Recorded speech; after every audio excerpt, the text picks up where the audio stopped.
if I do,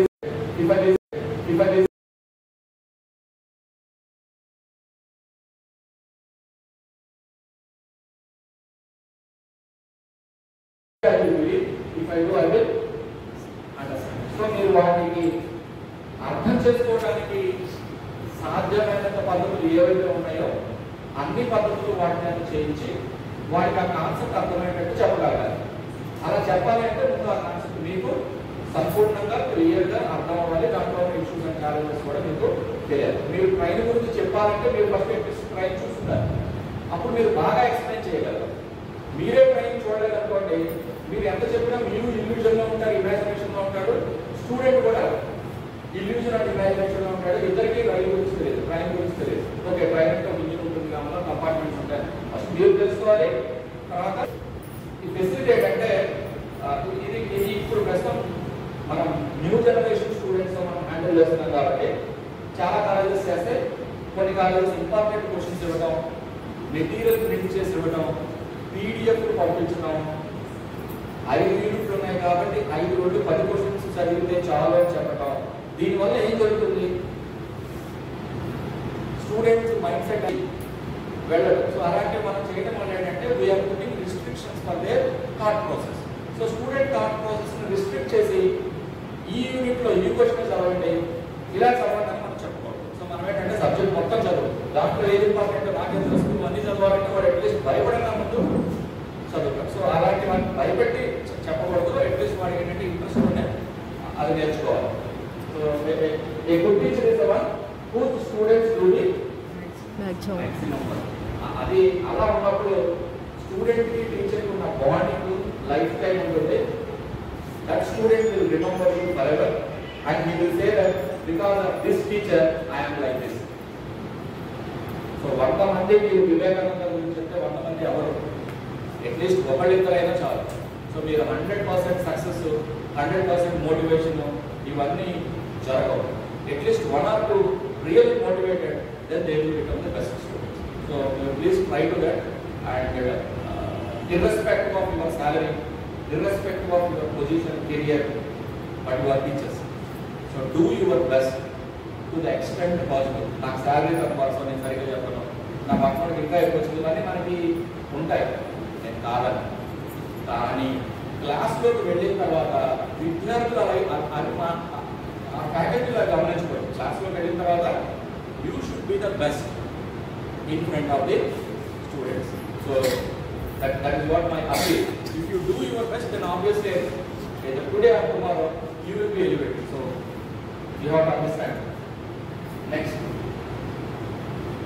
slide, ఇది already question paper సెట్టింగ్స్లో use చేస్తాం దీన్ని, బట్ నాకు ఇది ఇక్కడ కూడా రెలవెంట్ అనుకో నేను ఇక్కడ తెచ్చాను. దీన్ని గ్రూప్స్ టాక్సానమీ అంటాను.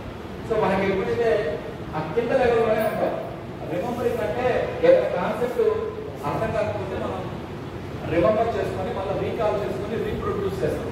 అంటే క్వశ్చన్ని బాగా చదివేసి ఎగ్జామ్స్లో మనం ఏం చేస్తాం, రీకాల్ చేసుకొని రీప్రొడ్యూస్ చేస్తాం. Then we will get 80% marks. That student is not an intelligent student.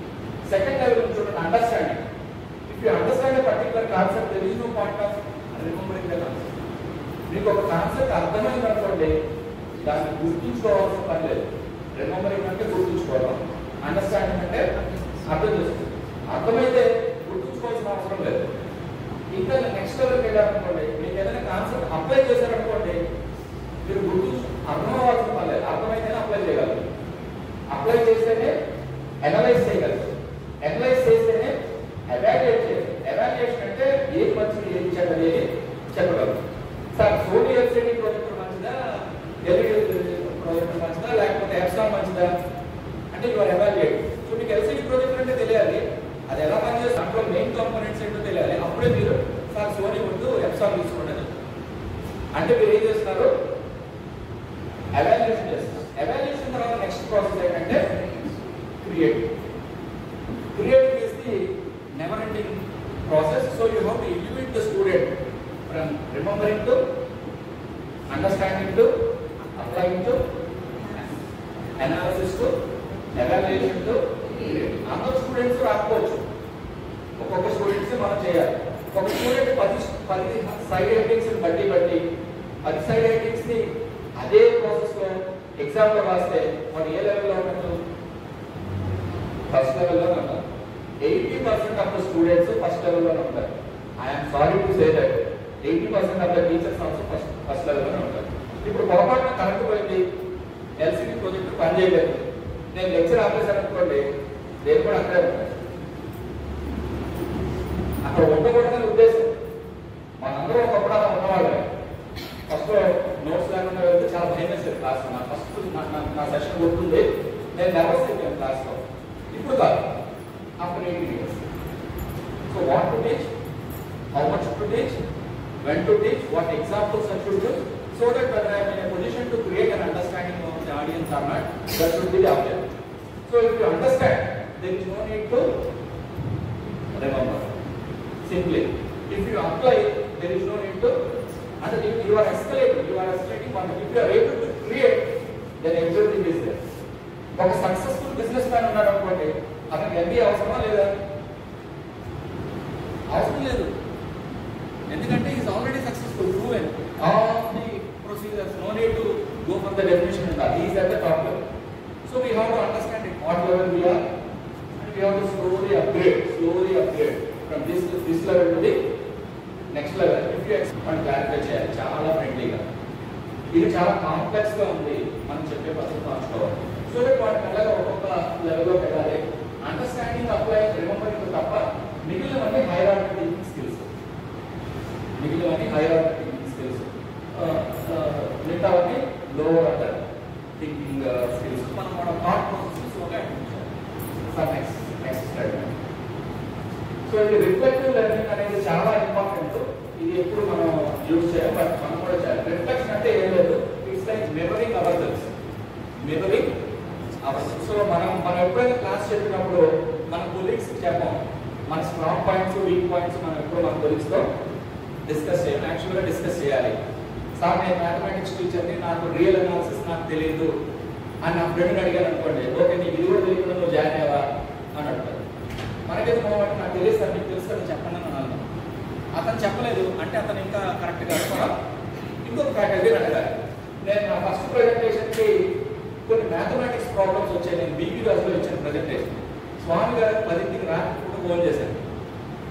ఆయన గుర్తుంటూ ఉండొచ్చుకోవడం సార్ నేను ఈ ఫార్ములాస్ ఎక్స్ప్లెయిన్ చేయాలి, నాకు కొంత డౌట్లు ఉన్నాయి, మీరు చెప్తారా అని. ఆయన 10:30 దాకా దాని మీద వచ్చేసి మళ్ళీ పర్సనెంట్కి కాల్ చేశారు, లాస్ట్కి ఇలా చెప్తే బాగుంటుంది. అవన్నీ నేను రాసుకున్నాను, ఎందుకంటే నాకు ఆ ఫీల్ ఉంది, ఫార్ములా చెప్పాలి, డౌట్ ఎలాగా తప్పలేదు. ఆయన చెప్పలేదు అనుకోండి స్వామి గారిని, నేను ఆంధ్ర యూనివర్సిటీ ప్రొఫెసర్కి కాల్ చేస్తాను. ఆంధ్ర యూనివర్సిటీ ప్రొఫెసర్ చెప్పలేదంటే నేను నాగార్జున యూనివర్సిటీ చేస్తాను. నాగార్జున యూనివర్సిటీలో ఏ యూనివర్సిటీ ప్రొఫెసర్ చెప్పట్లేదు కాబట్టి నేను యూట్యూబ్లో చూస్తాను, నేను ఫేస్బుక్లో చూస్తాను. నేను ఎలాగో దాన్ని సాధిస్తాను, లేదంటే టెక్స్ట్ బుక్ మారుస్తాను, ఇంకో పద్ధతి చేస్తాను. నాకు అది తెలుసుకోవాలి, లేదంటే నేను చెప్పలేను. సో రిఫ్లెక్షన్ ఏంటంటే మనం ఏం చెప్తున్నా అది మనం కరెక్ట్గా చెప్పామా లేదా అని మనం చెక్ చేస్తాం. అది ఎలా ఉంటుందంటే the process of thinking about evaluating, analysing and reviewing what takes place in the class room it's going to improve and change our. ప్రతి క్లాసు క్లాస్ అయిన తర్వాత జస్ట్ ఒక 2 minutes ఎలా మొదలైంది, ఎలా ప్రోగ్రెస్ అయింది, ఎలా ఎండ్ అయింది, అంతే మీరు తెలుసుకోవాలి. అది ఎలా జరుగుతుందంటే asking questions about the practices, exchanging experiences with colleagues, trying different approaches and new methods to teach. క్లాస్లో ఒక ర్యాష్ స్టూడెంట్ ఉన్నాడు, మీరు న్యూగా టీచింగ్లోకి వచ్చారు, మీరు వాడిని ఎలా హ్యాండిల్ చేయాలో బట్ మీకు రాలేదు, తప్పే ఉంది. ప్రిన్సిపల్ గారి దగ్గరికి వెళ్తారు, సార్ నా క్లాస్లో ఒక స్టూడెంట్ ఇండిఫరెంట్గా ఉన్నాడు, నా మాట వింటలేదు, మీరైతే ఎలా హ్యాండిల్ చేస్తారు? ఆయన చెప్తాడు, సార్ నేను చాలా బాగా ప్రిపేర్ అయిపోతున్నాను, క్లాస్ రూమ్లో నాకు టైం తక్కువ ఉంటుంది, నాకు ఇంకా టైం మిగిలిపోతుంది, దీన్ని ఎలా చేయాలి? ఇంకో మాస్టర్ ఆయన నాట్ పర్ఫెక్ట్, ఆయన వెళ్ళట్లేదు. పిల్లలు ఫీడ్బ్యాక్ తీసుకోవడానికి మనమే రివ్యూ చేసుకున్నాం. రివ్యూ అన్నా రిఫ్లెక్షన్ అన్నా ఒకటే. అఫీషియల్ ప్రాసెస్ ఏంటంటే కాలేజ్ మేనేజ్మెంట్ స్టూడెంట్స్ దగ్గర నుంచి ఫీడ్బ్యాక్ ఇస్తారు, ఓకే దాని మీద కాకుండా మనం ఇంప్రూవ్ చేసుకుంటాం. వాడికి ఆ ఛాన్స్ ఇచ్చే బదులు మనం రివ్యూ చేసుకొని రిఫ్లెక్ట్ చేసుకుంటాం. నెక్స్ట్ ఇది రిఫ్లెక్టివ్ లాగ్ కూడా రాయాలని థియరీ చెప్తుంది. అంటే ఈ క్లాస్లో నేను ఏం చెప్పాను, అవుట్కమ్స్ ఏంటి, ఏది బాగా అర్థమైంది అర్థమైంది, ఏది బాగా అర్థం కాలేదు, ఇదే టాపిక్ నెక్స్ట్ టైం చెప్పేటప్పుడు అనేది మనం ఒక ల్యాబ్ అయినా ఒక క్లాస్ అయినా మనం 100% సాటిస్ఫై చేయడానికి 100% వాటికి ఏదో ఒక అవుట్కమ్ ఇవ్వడానికి టీచర్ మనం ట్రై చేయాలి. ఇప్పటిదాకా 2-way మెథడ్ ఉంటుంది. 2-way మెథడ్ అంటే ఇప్పుడు కూడా నేను 1-way మెథడే. సో నేను చెప్తున్నాను, మీరు వింటున్నారు, అది కాదు. మధ్యలో నేను అందుకే బ్రేక్ చేస్తుంటాను. స్వామి గారు ఇలా చెప్పారంటే కొద్దిగా డిస్ట్రాక్షన్ ఉంటుంది, కొంతమంది అటెన్షన్ పే చేస్తారు. సో దానివల్ల మనం 2-way మెథడ్ ఉండాలి. మనం ఓవర్లోడ్ చేయకూడదు. ప్రతి క్లాస్కి ఒక స్పెసిఫైడ్ క్వాంటిటీని మనం కంటెంట్ క్వాంటిటీని మనకి మ్యాథమెటిక్స్ అతను సార్ నేను చాలా ఎక్స్ట్రా క్లాసెస్ తీసుకుంటున్నాను అని ప్రిన్సిపల్ దగ్గర అదే పనిగా చెప్తున్నాడు.